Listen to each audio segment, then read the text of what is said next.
Sarah Martinez wiped the sweat from her forehead as she stepped out of the military transport vehicle. The Nevada desert stretched endlessly in every direction, a sea of sand and rock that seemed to swallow the horizon. She had been a Navy SEAL sniper for 8 years, one of only a handful of women to earn the prestigious Trident, but nothing had prepared her for this moment. The assignment seemed routine at first. Intelligence had picked up chatter about a weapons cache hidden somewhere in this remote section of desert, possibly left behind by a criminal organization. Sarah's team of 4 had been tasked with locating and securing the site. What they didn't know was that they were walking into a carefully orchestrated trap. Captain, the team leader, gathered them around a dusty map spread across the hood of their vehicle. "Intel suggests the cache is approximately 15 miles northeast of here," he said, pointing to a small X marked on the map. "We'll split into 2 teams. Martinez, you and Johnson take the northern route, and I will sweep south and meet you at the coordinates." Sarah nodded, adjusting the weight of her rifle on her back. Something felt off about the mission, but she couldn't quite place what it was. The intelligence had come through unusual channels, and the urgency seemed forced. But orders were orders, and questioning them wasn't in her nature. As they began their trek across the desert, the sun climbed higher, turning the landscape into a furnace. Sarah's partner, Petty Officer Johnson, was a good soldier but inexperienced in this type of terrain. Within the first hour, she noticed he was already struggling with the heat and the difficult footing in the sand. "Stay hydrated," she reminded him, though she was carefully rationing her own water. Something about this mission didn't add up, and her instincts told her they might be out here longer than planned. 3 hours into their journey, Sarah's radio crackled to life. It was, but his voice sounded strained. "Martinez, we've encountered some complications. Continue to the objective and wait for our signal." "Copy that, sir. What kind of complications?" Sarah responded, but only static came back through the radio.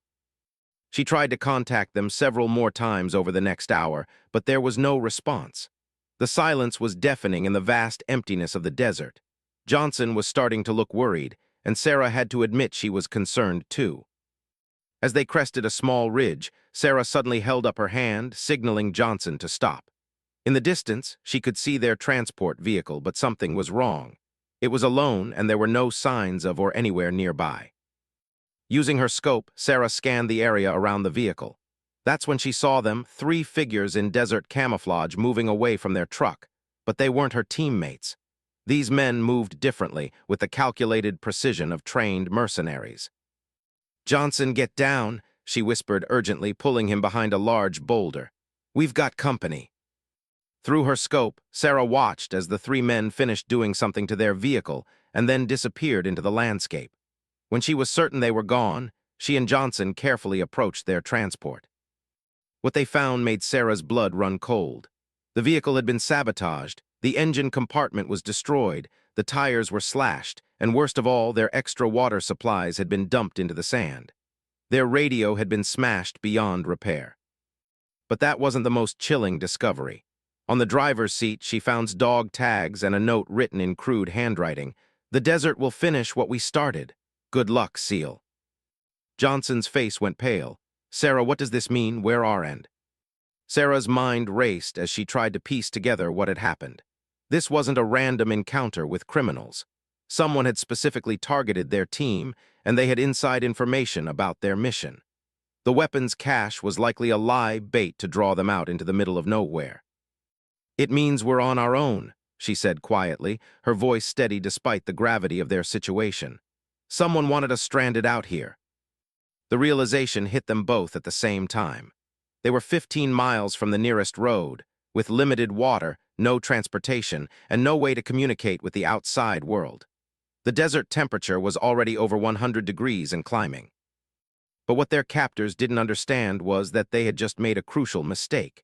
They had stranded a Navy SEAL sniper, someone trained to survive in the most hostile environments on Earth, someone who had been taught that surrender was never an option. Sarah looked out at the endless expanse of desert, then back at Johnson. "Here's what we're going to do," she said, her voice taking on the tone of command. "We're going to survive this, and then we're going to find whoever did this to our team." She began taking inventory of their remaining supplies. They had their weapons, about 2 liters of water each, some basic survival gear, and most importantly, Sarah's extensive training in desert survival and her sniper's patience and precision. As the sun reached its peak, casting harsh shadows across the landscape, Sarah realized that their captors had inadvertently given her the perfect hunting ground. The desert was unforgiving, but it was also her element now. Every sand dune could provide cover, every rock formation could become a sniper's nest. The men who had done this thought they were leaving 2 soldiers to die in the wilderness. What they didn't realize was that they had just turned the entire desert into Sarah Martinez's battlefield. And in her domain, she was the apex predator. The first day would be about survival and reconnaissance. She needed to keep Johnson alive while figuring out exactly who they were dealing with and where and had been taken. Because Sarah was certain of one thing, her teammates were still alive somewhere, and she was going to find them. As the afternoon heat became unbearable, Sarah led Johnson to a small overhang of rock that would provide some shade. They would rest during the hottest part of the day and move during the cooler hours. This was going to be a game of patience, endurance, and tactical superiority. "Get some rest," she told Johnson. "Tonight we start hunting." As darkness fell across the desert, Sarah Martinez transformed from a stranded soldier into something far more dangerous, a predator in her natural element. The temperature had dropped from the scorching heat of the day to a more manageable warmth, and the clear night sky provided enough starlight for her trained eyes to navigate the terrain. Johnson had managed to get a few hours of rest, though Sarah could see the fear in his eyes when he thought she wasn't looking. She understood his concern. They were in a life-or-death situation with minimal resources. But what Johnson didn't fully grasp yet was that Sarah had been preparing for scenarios like this her entire military career. "Listen carefully," Sarah whispered as they prepared to move out. "Desert survival isn't just about conserving water and avoiding heat. It's about becoming invisible, using the environment to your advantage, and striking when your enemy least expects it." She had spent the afternoon analyzing the terrain and the behavior patterns of their captors. The 3 men who had sabotaged their vehicle weren't random criminals. They moved with military precision, suggesting they were either former military or professionally trained mercenaries. More concerning was the fact that they seemed to know details about the SEAL team's mission that should have been classified. Using techniques learned from years of sniper training, Sarah had identified several elevated positions that would give her visual coverage of the surrounding area. Her plan was methodical: locate the enemy's base of operations, determine the status of, and then systematically eliminate the threats. As they moved silently through the desert, Sarah taught Johnson how to step lightly on the sand, how to use shadows and natural cover, and most importantly, how to remain absolutely still when necessary. These weren't just survival skills, they were the foundation of sniper warfare. 2 hours into their night patrol, Sarah suddenly held up her hand. In the distance, barely visible against the dark landscape, she could see a faint glow. It was artificial light, carefully concealed but not well enough to escape the notice of someone trained to spot hidden targets from miles away. "There," she whispered to Johnson, pointing toward the light source. "That's where they are." Using her rifle scope, Sarah observed the distant location for nearly an hour. She counted at least 5 different figures moving around what appeared to be a temporary camp. 2 vehicles were parked nearby, a military-style Humvee and a civilian pickup truck. Most importantly, she could see what looked like a makeshift prison structure, suggesting that, and were indeed being held captive. But Sarah also noticed something else that made her blood boil. This wasn't just a random kidnapping or robbery. The camp was too well organized, the equipment too sophisticated. Someone had invested serious money and planning into this operation. The question was why a Navy SEAL team would be specifically targeted. "What's the plan?" Johnson asked quietly. Sarah continued studying the camp through her scope. "Classic sniper tactics," she replied. "We don't go in guns blazing. We use patience, precision, and psychology to turn their advantages against them." She had identified the camp's weaknesses. The guards were overconfident, believing they were in the middle of nowhere with no threat of rescue.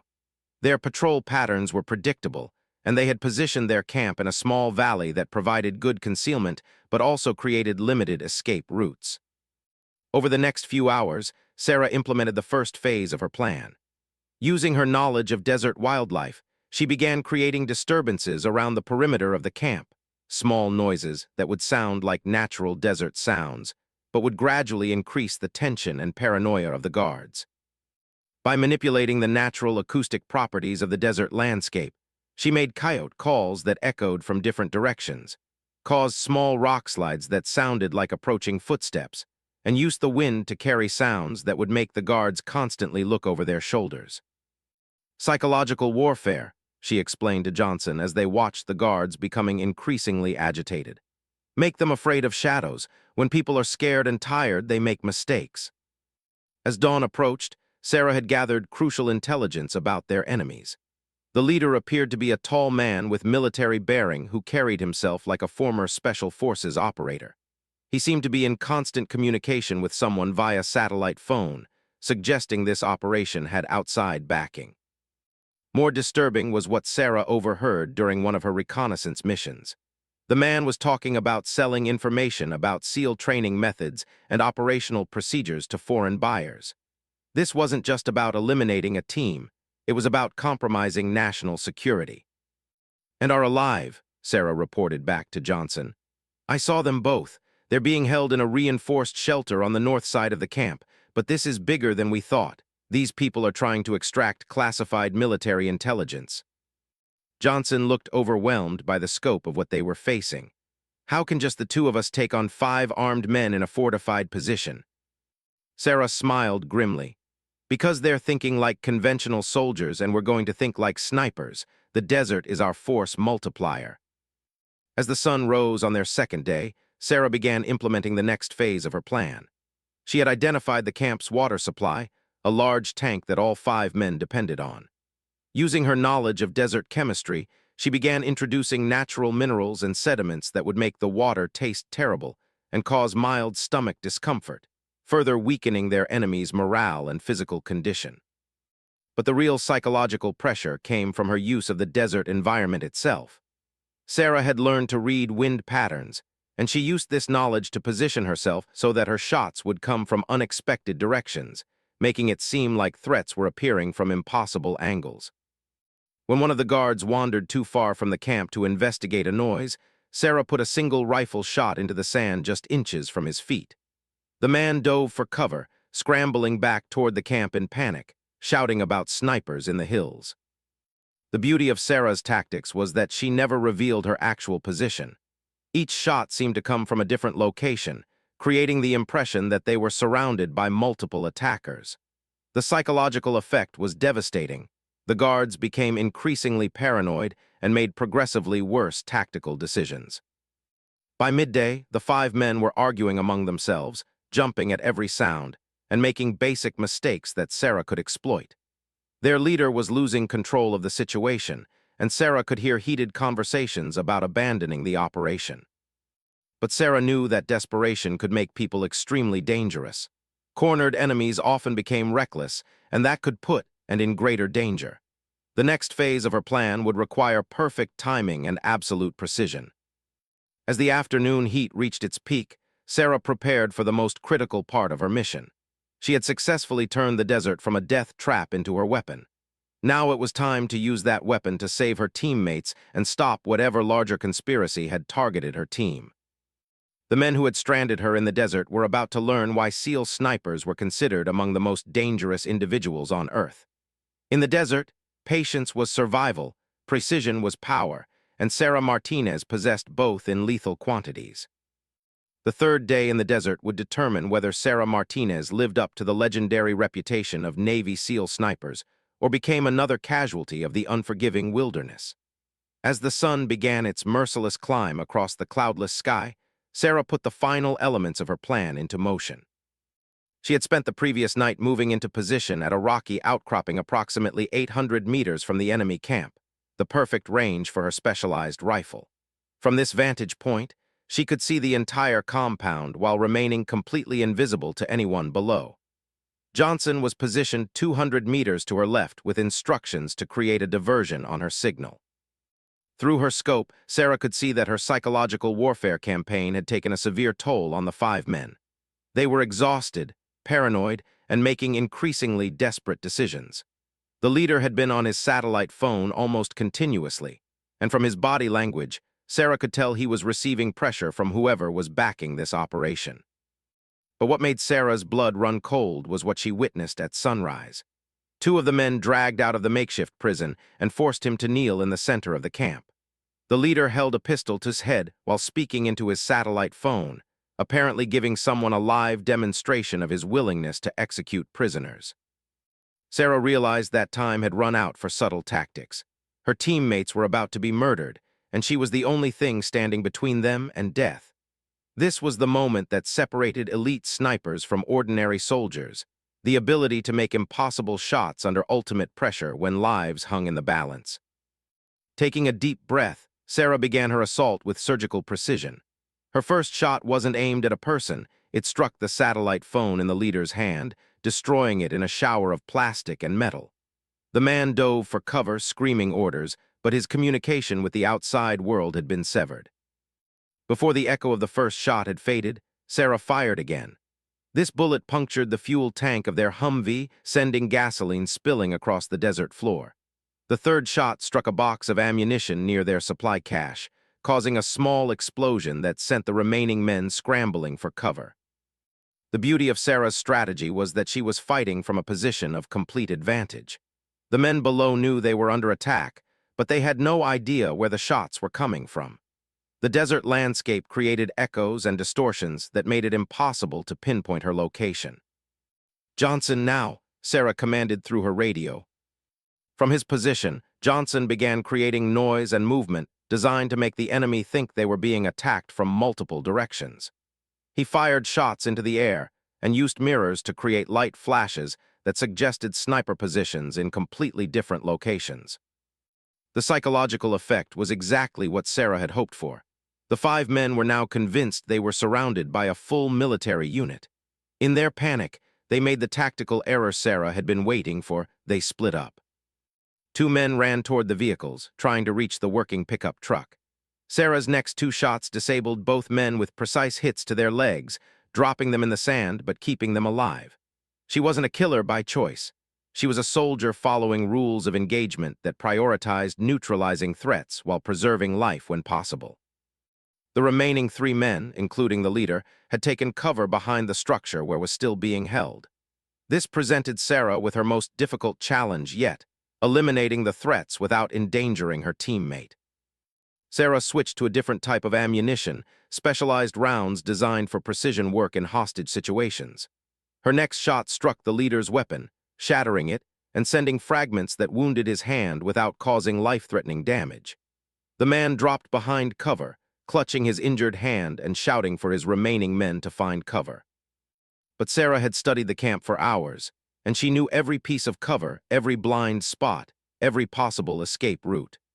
When the second man tried to circle around to flank her position, Sarah put a shot into the ground directly in front of him, sending up a cloud of sand and making it clear that his every movement was being tracked. The third man made a desperate decision that almost cost his life. He grabbed the captured SEAL and held him as a human shield while trying to reach the pickup truck. Sarah found herself facing the nightmare scenario every sniper fears, a shot that required absolute perfection with no room for error. At 800 meters, with wind conditions and heat distortion to account for, Sarah had to put a bullet through a space no larger than 3 inches to neutralize the threat without harming. It was the kind of shot that existed more in legend than reality, the kind that separated true masters of the sniper craft from everyone else. Sarah controlled her breathing, calculated wind speed and direction, adjusted for the heat shimmer rising from the desert floor, and squeezed the trigger with the patience and precision that had taken years to develop. The bullet struck the man's shoulder, spinning him away from and dropping him to the ground. Immediately rolled to safety behind the nearest cover, giving Sarah a clear field of fire to finish securing the area. With 4 of the 5 men neutralized or wounded, the leader made his final desperate play. He emerged from cover carrying what appeared to be an explosive device, threatening to destroy the entire camp and everyone in it rather than face capture. "This ends now, see?" he shouted across the desert. "You think you're some kind of hero. You have no idea what you're interfering with." Sarah's response came not in words but in action. Her final shot struck the device in the man's hands, destroying it harmlessly and leaving him standing defenseless in the middle of the desert. "This is Sarah Martinez, Navy SEAL," her voice carried clearly across the silent landscape. "You are surrounded and your weapons are disabled. Surrender immediately and you will be treated according to military law." The fight was over. 5 men who thought they could use the desert as an execution chamber had been systematically defeated by a single sniper who understood that the wilderness was not a place to die. It was a place to prove why elite warriors were truly elite. As Sarah and Johnson secured the area and freed, and the full scope of the conspiracy began to emerge. The satellite phone revealed contact numbers linked to foreign military contractors who were paying significant money for classified information about SEAL operations. Had been tortured for tactical information, but he had revealed nothing. "How did you do it?" asked as they waited for the rescue helicopters that Johnson had called using the captured satellite radio. 5 armed men in a fortified position, and you took them all down without backup." Sarah looked out across the desert that had been her battlefield for 3 days. "They thought the desert would kill us," she said quietly. "But the desert doesn't take sides. It only tests who deserves to survive." The investigation that followed revealed a network of military contractors attempting to steal and sell classified special forces training methods to foreign governments. Sarah's actions in the desert had not only saved her teammates, but had also prevented a major breach of national security. When asked later how she had managed such an impossible mission, Sarah gave the answer that became part of Navy SEAL legend. "They stranded me in the desert thinking it would be my grave. They forgot that for a SEAL sniper, any battlefield is home territory. The desert taught them why we're called impossible to kill, because we adapt, we overcome, and we never leave anyone behind." The empty desert had witnessed the transformation of a survival situation into a tactical masterpiece. Sarah Martinez had proven that the combination of elite training, unshakable determination, and the warrior spirit that defines Navy SEALs could overcome impossible odds. In the end, the men who thought they had found the perfect place to eliminate a threat had instead created the perfect demonstration of why SEAL snipers earned their legendary status. The desert had been their weapon, but Sarah Martinez had turned it into her kingdom.